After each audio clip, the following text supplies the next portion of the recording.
The following is brought to you by the Committee to Protect Healthcare.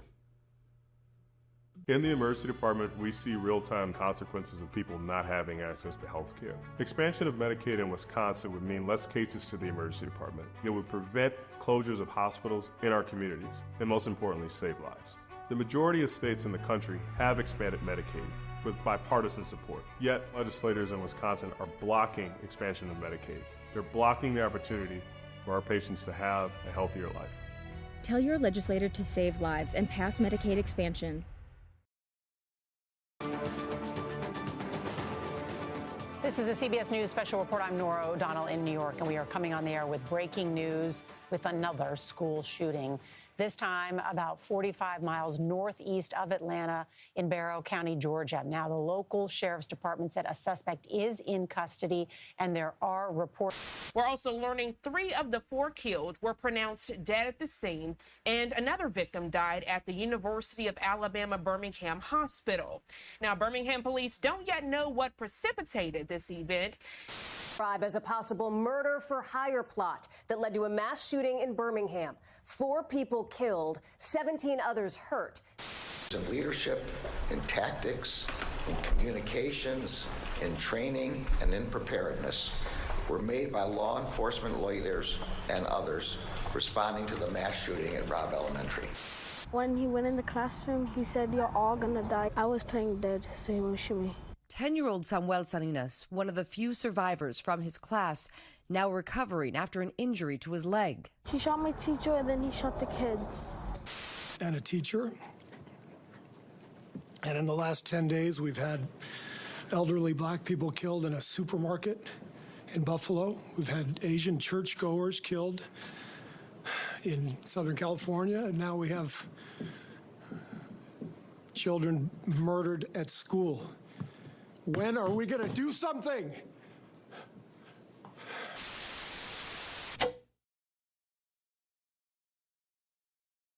Welcome to Pulse Check, Wisconsin.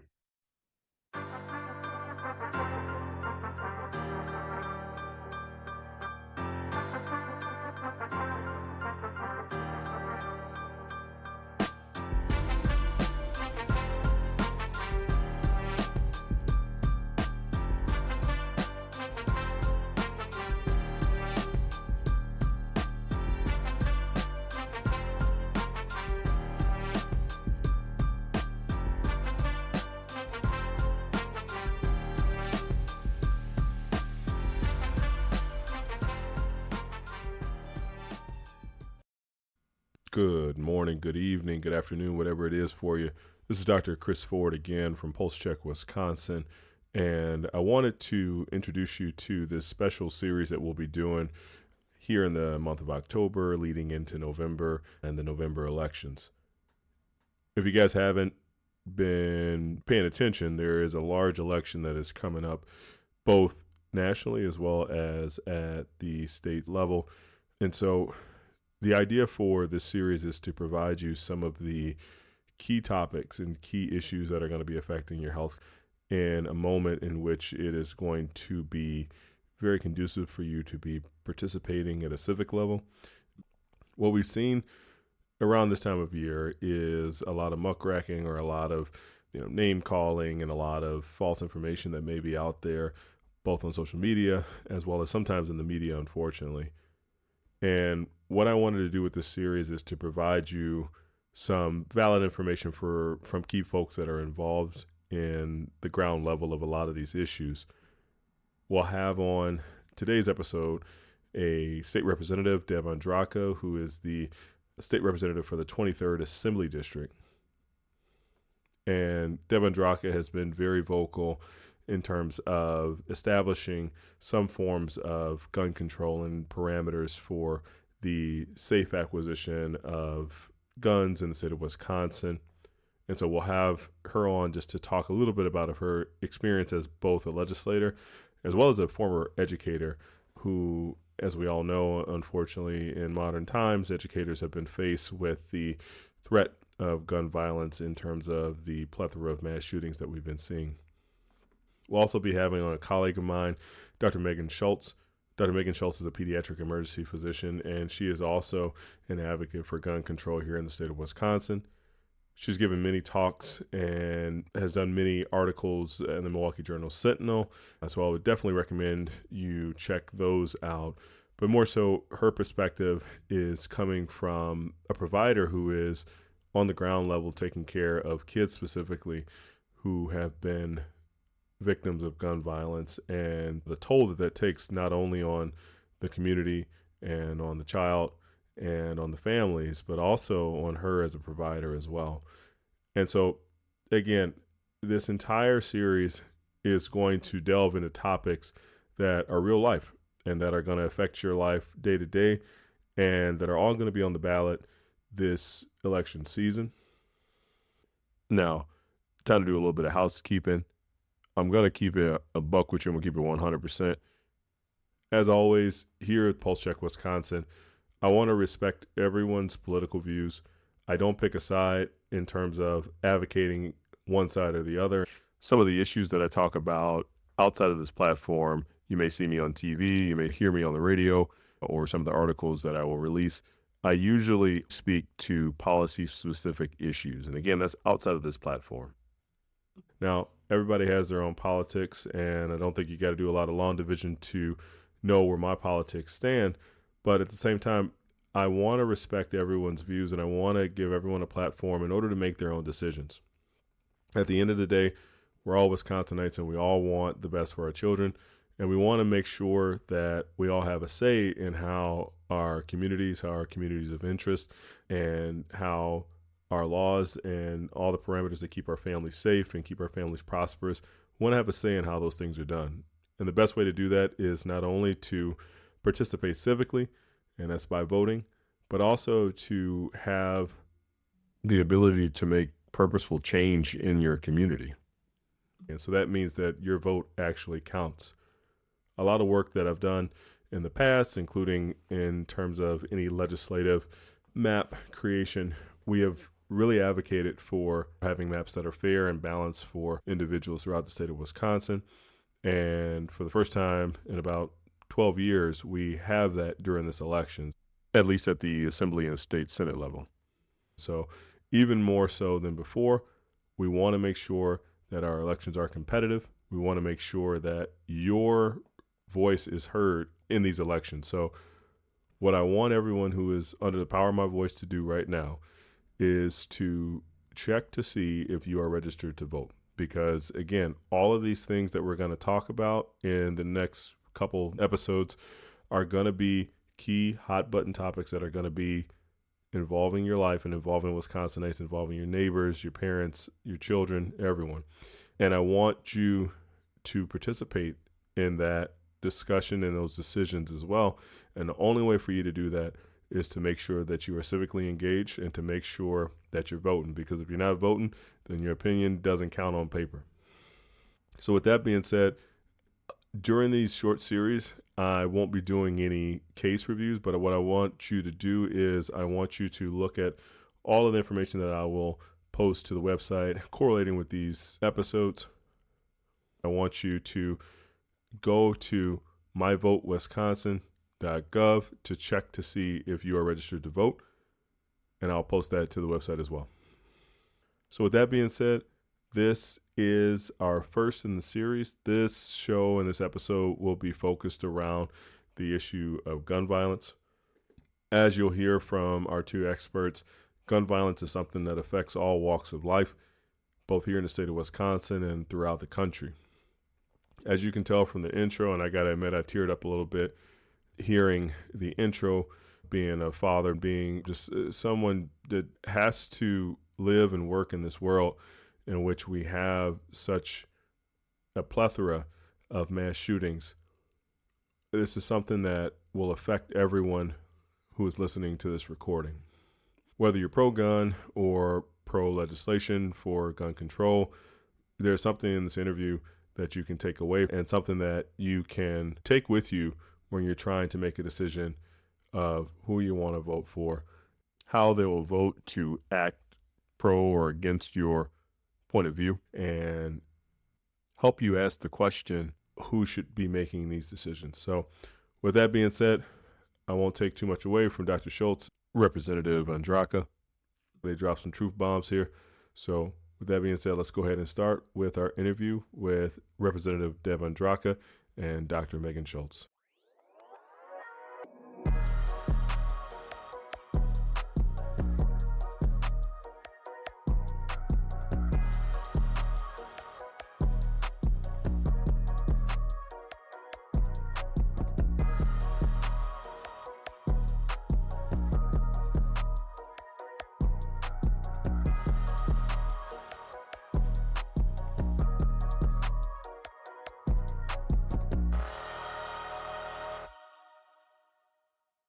I'm State Representative Deb Andraca. I am the state representative for the 23rd Assembly District.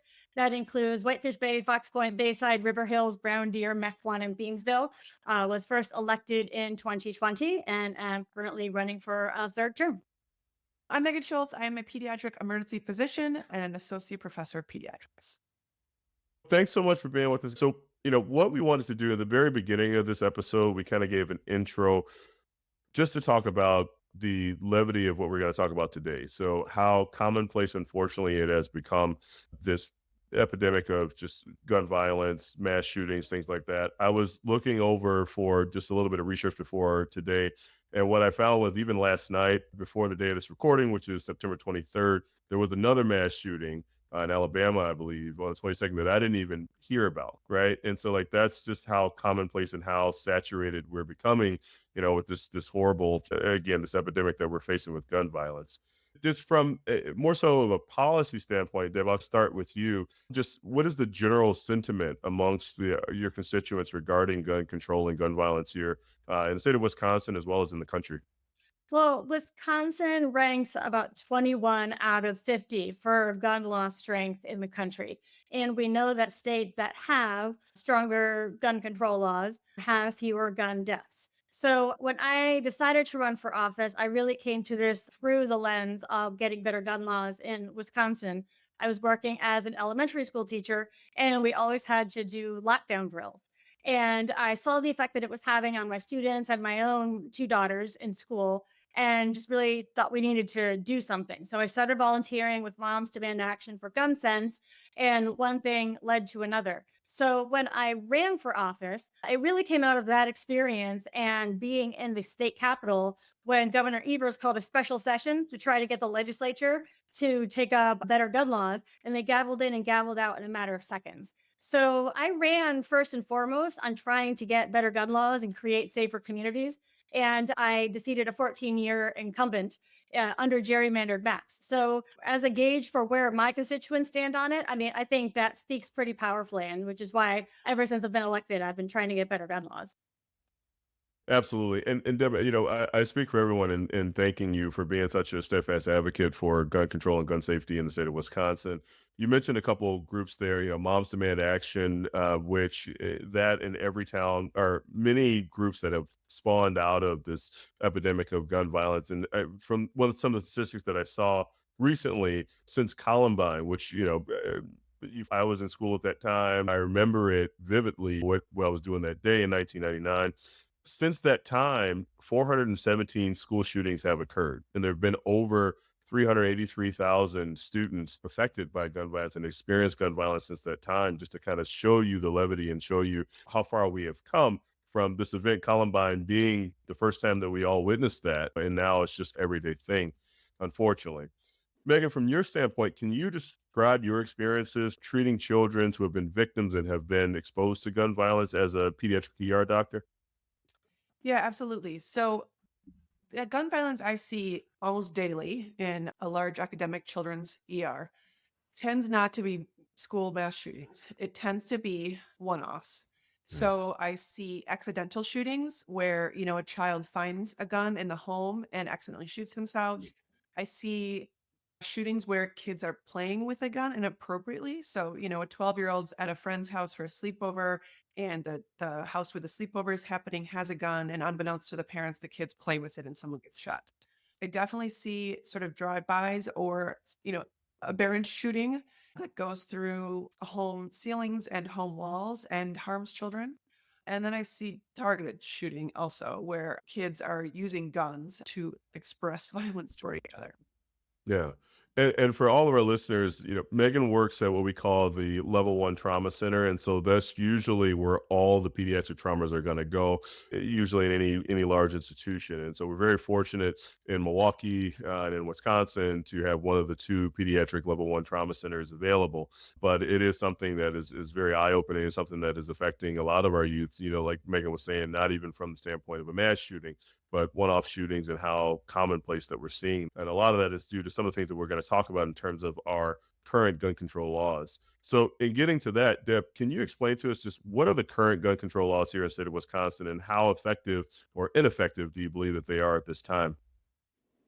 Well, it depends what you're currently talking about in terms of whether it's concealed carry or storage. In general, the three most important, and when I say most important, I believe data driven. If you're going to have three laws, you really need to get background checks on every single gun sale. You need to have safe storage provisions to make sure that people are storing their guns properly, where kids in particular can't get them. And you need to have extreme risk protection orders, which is a means to take guns away from people who are dangerous and are at risk of harming themselves or others. And so in terms of those big three, Wisconsin does not have any extreme risk protection orders, sometimes called red flag laws. We have, in terms of background checks, if you buy a gun at a licensed firearms dealer, you will have a background check run on you. However, there is no background check requirement for private sales. So I get constituents calling me all the time saying, my neighbor is selling a gun at their garage sale. That can't be legal. Unfortunately, it is, because that's a private sale. A sale from one person to another, if you're not a licensed firearms dealer, is legal. And that is how a lot of people get their hands on guns, whether that's online or from a neighbor or from somebody that you meet. And if you remember back to the Azana Splow shooting here in Brookfield, that is how a domestic abuser got his hands on some firearms. We also don't have any requirements for safe storage. So to the gun owner, there have been bills to to repeal sales tax on gun safes for requirements and all kinds of things, but we haven't been able to pass any of those. So we've nibbled around the edges, but there's so much more Wisconsin can do.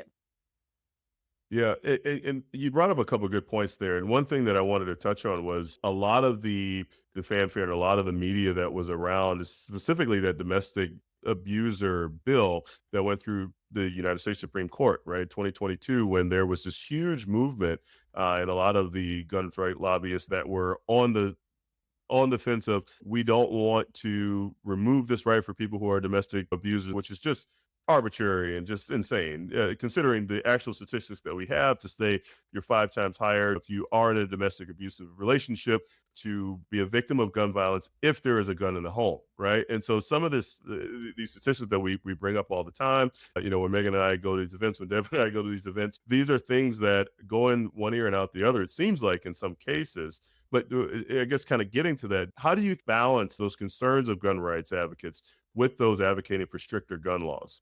In Wisconsin, everyone knows we, up until, hopefully the next election, we have been very divided and the parties have been very, very far apart.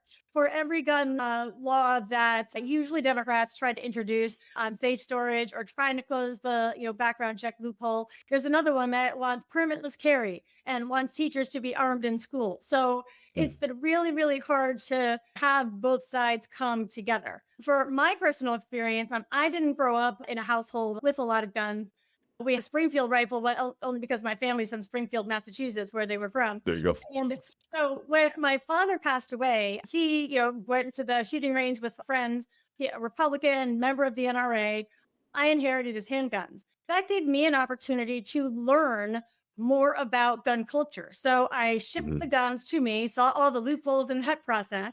I got my concealed carry permit, where I learned that in Wisconsin, you do not have to fire your gun to get a concealed carry permit. You never have to fire it. You have to learn to check it and load it and unload it. But I had to take an additional course on basic handgun certification in order to learn how to fire my weapon. And so it was Mm. like I suddenly it dawned on me that there are people in Target with concealed carry permits who maybe have not fired their gun or Mm-mm. haven't, been to the range in a very, very long time. And that's dangerous. So what I try to do is get as informed as I can, seek out opinions from people who might not agree with me. I've spoken with people who in the firearms manufacturing industry, people, who are, I have a gun range in my district. I talk to the owner all the time. So to try to understand, to try to bridge those divides, because there has to be a level of trust. We honestly, we don't want to take guns away from everybody. And there are legitimate reasons where people feel unsafe. We want people who own guns to store them safely, to use them, and to be trained and have the qualifications so that they're not an accidental risk to others. Yeah, and that's a good point in it itself. I think what was most prudent in the most recent debates is the fact that both candidates were harping on this concept of gun ownership and gun control, right, one way or the other. And I think what the vice president brought up that was very pointed was the fact that she said herself that she was a gun owner and that she's not trying to take anyone's gun away from them. And so I think that's kind of the moniker that a lot of folks harp on, and a lot of folks find that division. What we're trying to say in this, when we say gun control, we're not trying to take your Second Amendment right away from you. We're just trying to make so that children are safe, make it so that the communities are safe, and that we have provisions in place in order to prevent these mass shootings or emptying multiple rounds per second, in these events. So, and I guess that takes it back to a good question for you, Megan. How do you approach, or your colleagues approach, discussions with parents with regards to gun safety and families as well? Yeah, I agree with so much of what you guys are saying. I think I tend to think about gun violence as a public health issue, right? So it's the number one killer of children in America. And when I say children, I mean 0 through 17 years old. And I think there just needs to be a lot of sort of education and awareness building around that fact alone. I think just talking to parents and community members and teachers about the fact that guns are the number one killer of children is eye-opening. And that should change our entire perspective. I mean, yes, we need to pass these 3 laws. We also, if we can look at gun violence sort of through the lens of public health, we can pass other laws or just change behaviors that make guns sort of perceived as dangerous as they are. So, I think there's sort of a glorification of guns in our culture. Kids are playing video games that have guns in them from a very early age. Mm. Guns are on TV, guns are on movies. Kids play with guns, like little practice guns. We've seen how terribly tragic that can end when a police officer is confused by a Yeah. toy gun. So there's just a lot of like cultural changes I think we can make. And I liken it to something like cigarette smoking. That was a cultural shift that we went through about 20 years ago, where all of a sudden it became less cool. That wasn't all of a sudden. It took a couple decades. Yeah. Cigarettes became less cool, right? Like in the 50s and 60s, people were smoking on airplanes and smoking in hospitals, and everyone in the movies had a cigarette. That has dramatically changed now. I mean, cigarette companies are forbidden to advertise to children. They are forbidden to advertise in magazines. I think just like even the packaging is different, and that has helped change sort of the culture of smoking. And I think we can do a lot of the same things with guns. So how I talk to parents about it is really just raising awareness. Did you know that guns are the number one killer of children? I think another thing that I talk to parents about, that red flag law is so important. Something we forget is that 60% of gun deaths, this is Wisconsin and in the United States as well, are suicides by gun. Mm. That's not a school shooting. That's not like, a drive-by. That's like someone is in dire mental health straits and needs help. And because they had easy access to a gun, they went ahead and they were very successful in their suicide attempt. Guns are extraordinarily lethal, whether you're suicide or homicide. And that's something we can work on too, is just like the lethality of the bullets, the lethality of the gun. So yeah, I guess how I talked about parents is just education, safety. You can, like Deb said, I'm not trying to take away your gun. I'm trying to make it safe for your family to have one and for you to feel safe just in our society. I mean, I think I talk to a lot of parents who really feel uncomfortable going to parades or, parties or concerts because our culture has sort of seeped in this idea that everyone is armed, sometimes concealed. No one's checking for it. No one's licensed. No one's registered. And that's terrifying. So I think we as a society need to kind of take that back and say, no, actually, this is not the kind of place I want to live. This is not the kind of place I want to raise my kids. Yeah. And, Megan, I grew up in a community that's very similar to North Side of Milwaukee. My parents, both had guns, grandparents had guns, and it was more so of a safety issue, right? It was an issue of getting place to place. And a lot of folks in Wisconsin, especially here in Milwaukee, feel that way.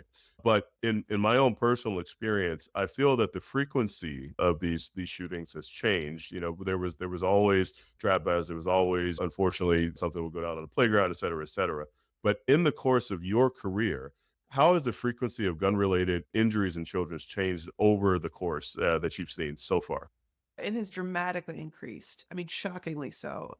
I graduated my pediatric residency, which is sort of the first training you do after medical school, in 2015. And in the 3 years that I was in pediatric residency, I only saw one child shot with a gun.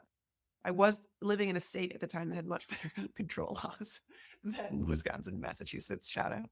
But so when I came to Wisconsin in 2015, it was already increased. Like there was a dramatic change just coming from Massachusetts to Wisconsin. But then there was another huge increase around 2020.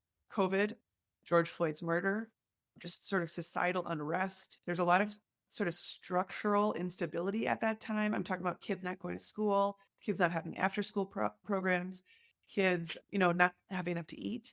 So I think all of those issues really led to increased gun violence. And now we're at a point where on average, we see 3 kids shot with a gun a week. Oh my Just gosh. 1 year. Yeah. And you bring up so many other things that go into it, right? So there's so many other parameters that go into gun violence. I know there's a lot of community groups like 414 Life, et cetera, and even the Medical College of Wisconsin has its own violence prevention, in addition to the Office of Violence Prevention for the city of Milwaukee, that's trying to intercalate into how can we prevent it before it gets to that point, right? And so I think you bring up a good point that, the gun legislation and the gun control is one aspect of it, but there are so many of these other things that we need to grapple with in terms of coming up with resolutions from a community standpoint and maybe even a legislative standpoint too. So I'll bring that over to Deb, and I don't want to bring up any PTSD for you here, but can you talk about any upcoming bills or any past bills? I know you said that the legislative majority gabbled out really quickly during the last session with regards to any legislative efforts in that respect. But are there any that are upcoming with regards to addressing gun control in the state of Wisconsin? Well, I certainly hope so. This is where I try to inject a little bit of positivity on a subject that Chris is very familiar with, is our fair maps. And so this is an important election in Wisconsin because for the past decade, we have been under gerrymandered maps, which means Democrats are in very blue districts, Republicans are in very red districts. We have a brand new legislative session coming up after the election in November. We'll all be sworn in the first week of January. Under these new maps, we have legislators there are a lot more legislators who are in what we call the purple districts. So they're really 50-50. Like when I was elected in 2020 and I flipped a district from Republican to Democratic, I realized that, I had to represent all of my constituents because it's a 50-50 district. That's a different kind of legislating than we have seen from a lot of people who live in these very, very red or very, very blue districts. I am optimistic that we can elect those people who have to really listen to their constituents and what they're saying, because we know poll after poll shows 82% of Wisconsinites want to see the legislature pass these very basic gun safety laws. So in terms of what bills are coming up, I believe we're going to kind of hit the reset button in January, where we're going to have an opportunity, I hope, to start talking across party lines to those legislators who have been elected saying that they support common sense gun laws. So I was the chair of the Legislative Gun Safety Coalition, where legislators come together and we talk about what bills we're going to introduce. I do hope that going forward that we might see a little bit more bipartisanship and in that coalition, and also public hearings. We have never had a public hearing on background checks, red flag laws, all of these basic fundamentals. And if we can't have a public hearing, if we can't talk about it, we can't compromise and we can't move forward. Would love to see us at least starting to have those public hearings where we're talking about, what are your hesitations on these bills? There's model Mm. legislations from states all across the country. Let's come up with something that works for Wisconsin. Yeah. And that was going to be my next question, because a lot of our listeners, when this topic came up, they sent in questions about, what has been the holdup? Like, we have the evidence here. We see things that are going on. From your standpoint, Deb, do you know, like, can you put yourself in the mind of these folks who are so anti to any passage of legislation to control? Is there any incentive to not do it, or what are your thoughts? In a word, it's been the partisanship that's been driven by the gerrymandered maps. So I try to make it a point to talk to all of my Republican colleagues. And when I'm talking about these kind of gun bills, I try to do it behind closed doors. That way I can kind of understand where they're coming from, where some of the holdups are. And I know that there are some of my Republican colleagues who would be in favor of these things coming forward. It's the leadership. So the leadership in each party is really the ones who decide what bills get public hearings, what gets to move forward. And so that is really where the holdup is, because I am convinced that there's more broad-based support of these bills, but leadership has, because, I'm not invited to Republican leadership meetings, so I don't know exactly what's happening. But I don't know if it's like gun lobby. I don't know if it's just ideological, but that we have not been able to break through that wall. So hopefully going forward, we can start doing a little bit more of that when we have more people who are looking at those 50-50 districts and are just interested in breaking out of the just ideological boxes that we've been stuck in for so long. Yeah, absolutely. And Megan, from that standpoint too, I recently attended Doctors Day on the Hill, and I was able to meet some of my representatives, including Deb here, who we've already met. So, but I was able to see Deb in person, and my newly elected state senator, and we talked about some things that physicians can do from our standpoint to advocate. You do a lot of advocacy. I'll attach your YouTube video as well for the speech that you gave recently. That was tremendous, and I appreciate you doing that. What can physicians or healthcare professionals do to help provide that context that you just gave us here? Talking about the day-to-day things that you're seeing, how it's really affecting folks on the ground. How can we be helpful? Yeah, I think this is something I think about every day. Like, what can I be doing? Because that feeling of obstruction with a policy is really frustrating, especially when we learn that like 80% of people across, both parties really support these common sense gun laws. So yeah, I think a lot of what my colleagues and I try to do is the awareness building. So I recently was able to speak to the Milwaukee County Medical Society, and same thing. My colleague and I just sort of described what we see every day and how guns are the number one killer of children. And these are physicians who are in our county. They're not necessarily pediatricians, and not necessarily ER doctors, but they see all the same patients we do. And even among doctors, there was a general sense of surprise that the number one killer of children. So I think education is huge. I also think that there is a sense, and I think this comes from racism, that gun violence is a Black problem in Milwaukee. And I do think it's helpful for physicians to reset the equation there and to talk about what's really happening. The problem is guns. It's not color or skin. So I do feel a sense of responsibility there. I'm a white person, and I can tell you, like, statistically what we're seeing, 60% of gun deaths are suicide. And actually the majority of those deaths are white people. And across the spectrum of race, I've seen kids shot because of unsafely stored guns and, guns that had been sold illegally. And it really has nothing to do with race. So that's another thing I think that physicians can sort of just shed light on, or kind of uncouple this idea that like this is a Black problem. And then also I think as a physician who's a parent, I try to talk to families in my neighborhood and my kids' friends and stuff about anytime there's a play date. I ask if there's a gun in the home and how it's stored. And I think slowly that's becoming more common. I always find it interesting that we talk about like, is anyone allergic to nuts when like right. allergies are not even in the top 10 cause of death. No, I don't know why we're so but everybody's got the EpiPen. Not everybody has a lockbox. Yeah, you should definitely be talking about guns and gun storage in the home, and not necessarily these other things that we tend to be obsessed with. Like, is there a cat? Like, Mhm. I can deal with runny eyes and runny nose. Right. I cannot deal with a gunshot in a child. So those are some of the ways I try to advocate. Another thing that I think is important is, you mentioned that even in your own family, there was a feeling that guns make you safer. Mhm. And I can totally appreciate that feeling. I have people in my family who feel the same way. And I just try to bring facts to that Yeah. idea, which is guns do not make you safer. Regardless of gender, age, whether or not you're a victim of domestic abuse or not, a gun in your home makes you more likely to die by gun, Mhm. period. And I don't think a lot of people know that. I think there's, again, our culture tends to glorify guns. And there's a feeling Right. that like, oh, my gun will make, if there's a break-in, or if I don't even know what people think they're going to do with their gun, Mhm. I'll keep it with me and I'll be the person to, save the day. No, statistically speaking, you are far more likely to die by gun if you have a gun. Yeah. When I took my concealed carry class, I was shocked because that's what they kept talking about. They kept talking about, when they break down your door, you have 5 seconds to get your firearm to defend your family.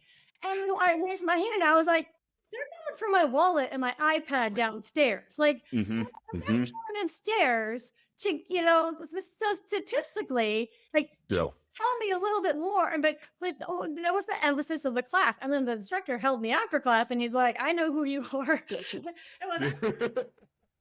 He's armed, and I'm like, let's just, I'm trying to bring facts to the discussion, and that's where Mhm. someone like me who has a D after my name, it's limited in what I can say. But for both Yeah. of you who have an MD after your name, you are in every community, every district, and you bring that level of credibility to the discussion. Where in the Capitol, we might talk past each other all day, every day. And I'll just tell you a quick example. When I was the lead author on the Extreme Risk Protection Order bill, I was trying to get one of my Republican colleagues to sign on, and he wouldn't. A constituent called him, and he's like, "Well, I haven't had a chance to look at it." So, and then the constituent called me and said, "Oh, I just had this conversation. He hasn't seen the bill." So I literally Mm. took the bill, walked it down to his office, put it in his hand. I'm like, "Call him in 10 minutes," and he signed up. This- It's taxi. Like, he can hear from Mhm. me all day, but until he's hearing from a constituent, and that was a member of the Physicians for Gun Safety group. Like, one of his constituent doctors called him, told him the facts, he had the bill, and he ended up being a co-sponsor. Didn't get a public Perfect. hearing, but it's those kinds of working together, to try to bring both facts and credible messengers into the equation. Yeah. No, absolutely. And that brings up a good point. The both of you brought up, Megan was bringing up the fact that having more guns doesn't necessarily make you safer. There was a podcast I was listening to, it's called Military Mentor, where it's a retired military guy who lives overseas. He lives in Europe, and he brought up that same issue of, you feel like you need to get a gun, somebody else feels like they need to get a gun, or 18, or right, et cetera, et cetera.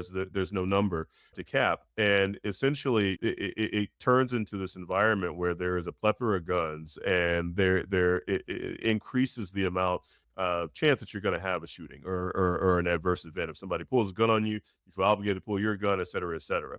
He was mentioning in Europe, this is not a thing. Like, it's not something that he's an expat, right? This is not something that he sees when disagreements crop up over and over again. So it's definitely something, unfortunately, that is ingrained in our culture and in our society. And like you said, it's cool to a certain extent, Megan, right? It's been made this cool thing, like cigarettes once were, but it's a devastating factor into our public health.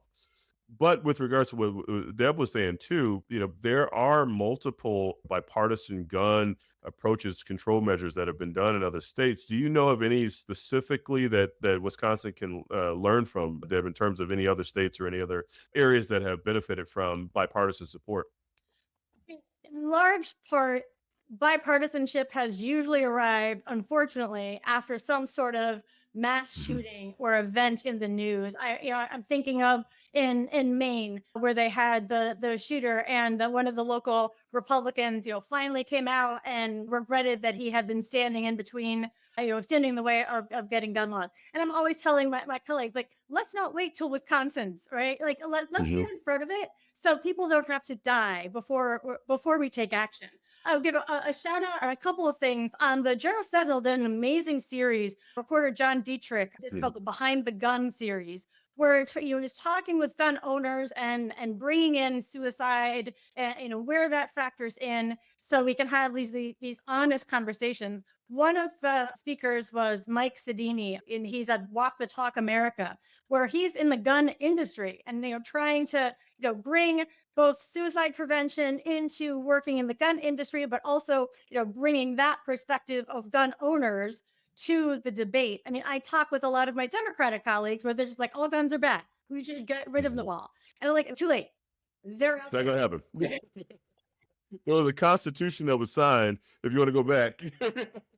Example, where there was the gun shop bill, which she had passed, where we're giving, suicide education and funding for it to gun shops so that they can help identify people who may be coming in who are at risk. And there's a real reluctance on the part of a lot of Democrats, like, why would we give money to gun shops? I was like, so people don't die.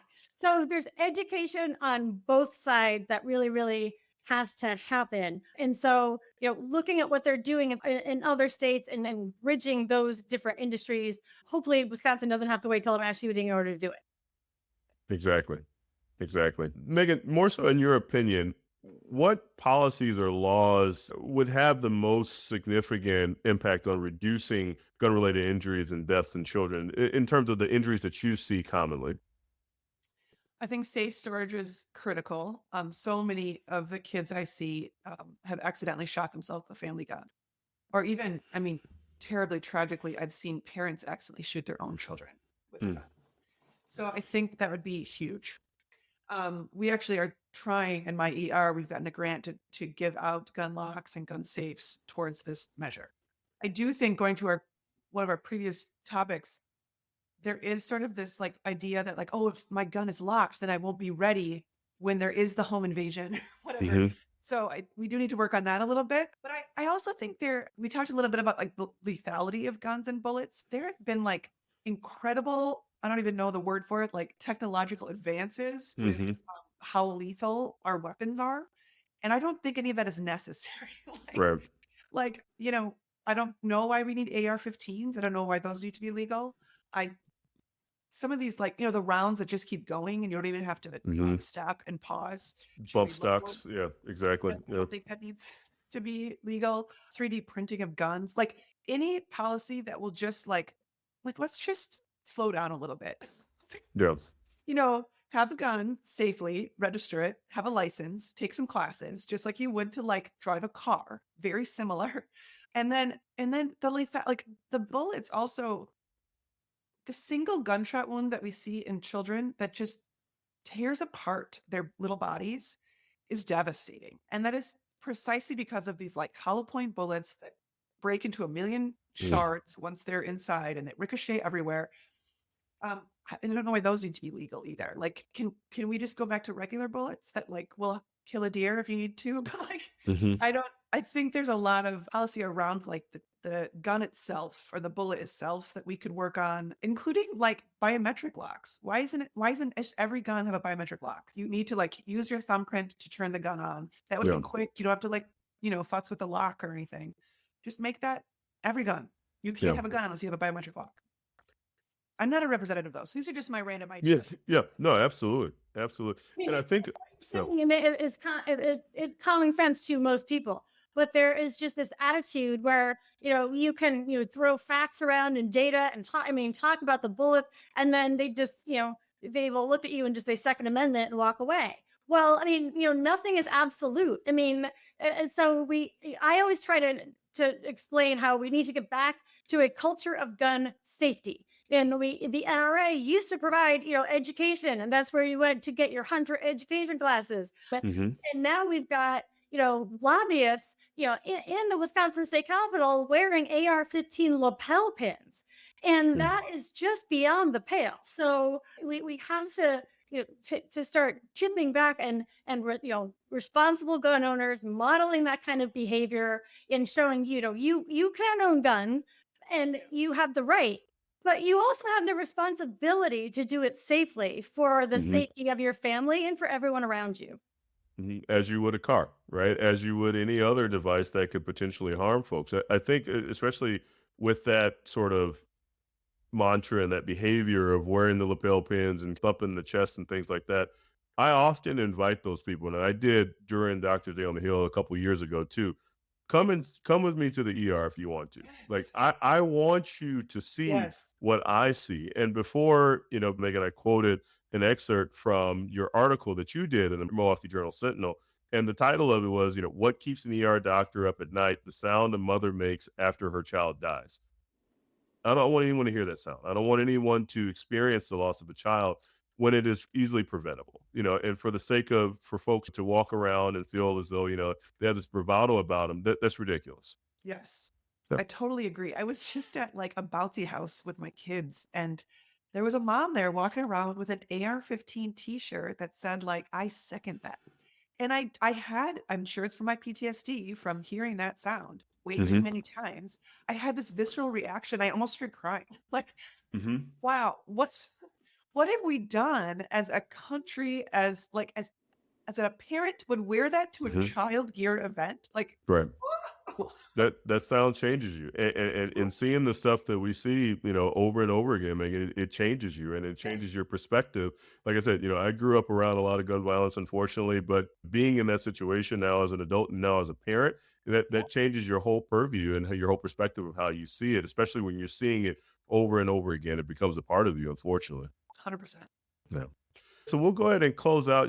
Deb, I'll start with you. Any closing, statements that you wanted to provide to our listeners? Anything that we can do in terms of helping to promote any gun safe laws, any legislative measures, things of that nature?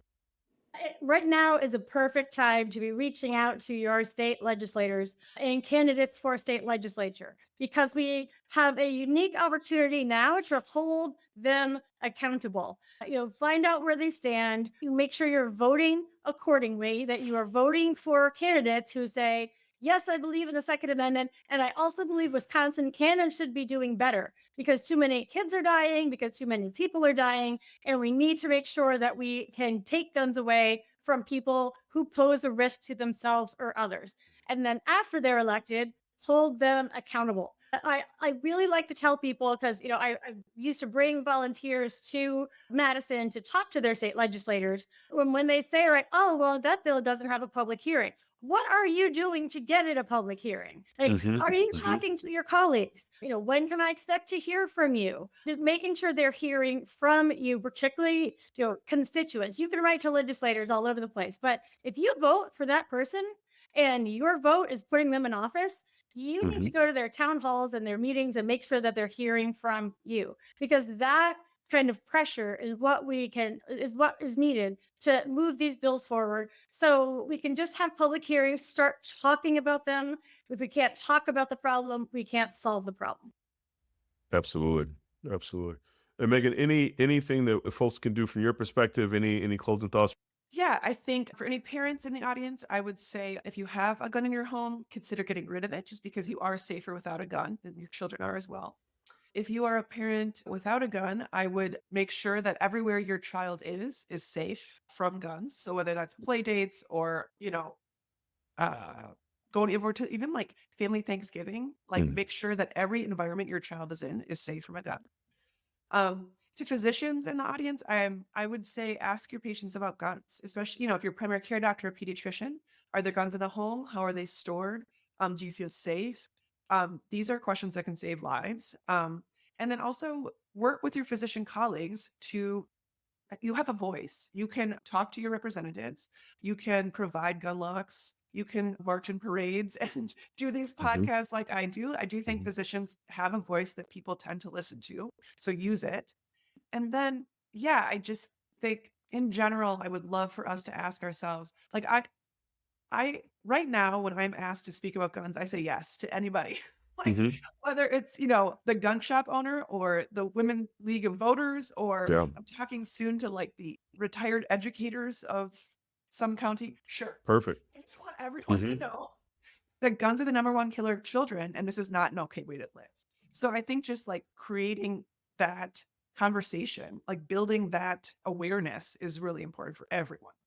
Yeah, and we're all affected by, like you said, especially the educators now. I couldn't imagine going to schools for educators as well as the students too. How that is going to affect them psychologically for years to come now, because this is their reality. Gun shooter, active shooter drills are a reality for them, right? And so, this is something that affects all of us. It's not a partisan issue. This is a Wisconsin issue. This is an American issue that we need to continue to push forward and bring some meaningful change to. I always tell students, I didn't grow up with lockdown drills because it wasn't an issue until Columbine, until our gun laws got looser. We can get back to that. I mean, our kids shouldn't grow up in this kind of a world. We need to get back to a place where we don't have to have them. There are guns everywhere now, but we need some common sense solution and to start talking about, ways that we can work across the aisle, because we're the only country in the world that lives this way. This is not an issue in any other country, which tells us our solutions that we can be using. Absolutely. Absolutely. Well, Representative Andraca, Dr. Schultz, thank you both so much for coming out and looking forward to talking more and working together on some meaningful change. Thank you so much. Thank you. This has been great. There was a recent study that came out from the Rockefeller Institute of Government, where the foundation took a look at public mass shootings in countries similar to the United States. What it found was, by no surprise, that the United States was ranked number one in terms of mass shootings at 109 shootings in that time frame. The next country that was number two on the list was France. And if you care to guess what their numbers of mass shootings were, it was 6. This is a uniquely American issue that we have of mass shootings and shootings in general. Again, I invited Dr. Schultz on, as well as Representative Andraca, to give you some background into where we are in the state of Wisconsin. But, we're at a point now, guys. We got to do something. This is ridiculous. There's no reason why we should have such a disparity in the number of shootings as compared to the number two on the list, which is France. Again, 6 to our over 100 mass shootings in this time frame. Regardless of how you feel about gun control and your desire to own guns, no one is trying to take your guns away from you. I guarantee you. Again, I grew up with family members that all own guns. I grew up in a community where it was known that if you didn't have a gun, in some cases, you felt as though you were unable to protect yourself and unable to protect your household. I get that. But at the same time, there should be no one who is lobbying at a federal level. There should be no one who is making Supreme Court testimony to the affirmative to allow some individuals to have guns. And by that specifically, what I'm talking about are the lobbyists who were advocating for folks who were accused of domestic abuse, and still do to this day, advocating for them to maintain the right to hold guns. We have been shown in the data, and this is objective data. This isn't my opinion. This is not opinion of Post-Check Wisconsin. This is data that you can research. A domestic abuser who has access to a gun and the people who live with them, they have a 5-time risk of that perpetrator using the gun against them to ultimately kill them. We know this to be true. Regardless of how you feel, regardless of how you feel about your constitutional right to hold a gun, we need to follow the evidence. We need to reduce the amount of shootings that we have in this country. We need to have common sense gun laws, period. No one else around the world has these issues but the United States. For anyone who is contrary to that, I would invite you to come and volunteer at the EDs. I would invite you to reach out to me if you want to get any more information. I'm sure Dr. Schultz will feel the same way. But we are seeing babies die. We're seeing people die and get shot, having significant disability day in and day out in this state and around the country. These are shootings and injuries that are preventable. And as a ER doctor, I am tired of holding the hands of people who are shot, who don't have anyone there with them, and in some cases, kids who are dying that have no one else in the room with them at the time. We need to do better. Take this opportunity to reflect on gun laws in your community and gun laws in your state.